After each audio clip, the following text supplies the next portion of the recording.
আসসালামু আলাইকুম শেখ, রমজানুল মুবারক। ওয়ালাইকুম আসসালাম রহমতুল্লাহ বারকাতুল্লাহ বারিক ফিকুম। ওকে।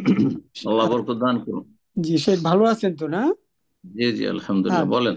শেখ, আমার কোশ্চেন হলো, আমি নিউ ইয়র্ক থেকে। থেকে কোথা থেকে বলছেন? জি, নিউ ইয়র্ক থেকে। নিউ ইয়র্ক থেকে, জি জি, বলেন। আমাদের নিউ ইয়র্কে তো আপনার কবরের যে ব্যবস্থা সেখানে হলো বেশিরভাগই আপনার অমুসলিমদের সাথে, আর মুসলিমদের জন্য যে কবরগুলা সেগুলা আমাদের থেকে অনেক দূরে। তো আমার কোশ্চেন হলো, জীবিত অবস্থায় কি আমি কবর কিনতে পারবো? এটা কি জায়েজ আছে? আর যদি অনুমতি কিনতে দেন পারবেন তাহলে। তো? আপনি কবরটা কি অমুসলিমদের কবরস্থানের ভিতরেই একসাথে?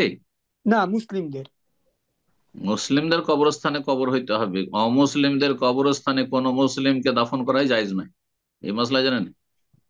অমুসলিমদের কবরস্থানে, কমন কবরস্থানে, এখানে ইহুদিও আছে, হিন্দু আছে, খ্রিস্টানও আছে, সব আছে, আর সেখানে মুসলিম একাকার আছে, চীনা মুশকিল, এটা মুসলিমের কবর না, এটা কাফের কবর।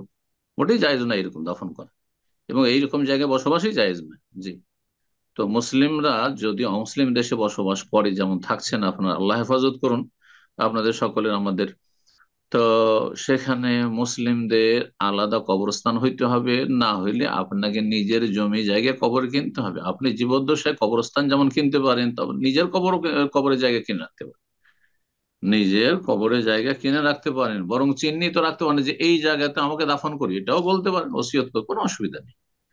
কবর কিনে রাখতে পারবেন, কোনো অসুবিধা নেই। জি। আসসালামু আলাইকুম শেখ। ওয়ালাইকুম আসসালাম রহমতুল্লাহ বরকাত। জি বলেন, কোথা থেকে আমি নিউ ইয়র্কের থেকে বলছিলাম। বলেন? আমাদের এখানে মসজিদের পার্কিং লটে ঈদ বাজার হয়। এখানে কি কেনাকাটা করা জায়েজ?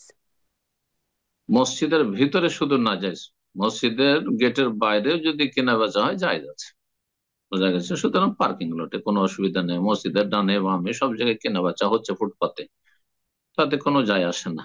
জি। বারাকাল্লাহ ফিক। সালাদ আমিন। চলা অবস্থায় নেই। যখন সালাদ চলছে তখন কেনা বেচা জায়েজ।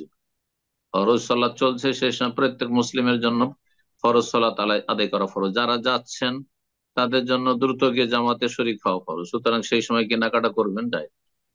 আর যদি জুমার সময় হয় তো জুমার সময় হারাম, জুমার সময় ব্যবসা বাণিজ্য হারাম, মার্কেটেও হারাম বলা হয়েছে, আল্লাহ কোরআনে বলেছে।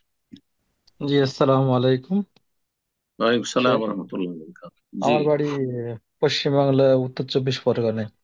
আমি সৌদি আরব বলেন, জেদ্দায় থাকি। বলেন। জি, আমার দুটো মেয়ে আছে, তা আমি ওদেরকে মাদ্রাসায় দিতে চাচ্ছি। তা আমাদের উত্তর আল্লাহ চব্বিশ বরকত দেন। পরগনায় সেরকম কোনো মাদ্রাসা আছে কিনা আপনার কাছ থেকে একটু খোঁজ নিতে চাচ্ছিলাম। ঘোড়ারাস একটি মাদ্রাসা আছে, উত্তর 24 পরগনায় সম্ভবত হবে। হ্যাঁ, বারাসাত আশেপাশে কোথাও হবে ঘোড়ারাস মাদ্রাসা, জি, সালাফিয়া। সেখানে ছেলেদের মাদ্রাসা রয়েছে, হেফজখানা আছে, মহিলা মাদ্রাসা খোলা হয়েছে সম্ভব। আপনি ঠিকানাটা কোথাও থেকে কালেকশন করে নেবেন, ইনশাআল্লাহ পেয়ে যাবেন।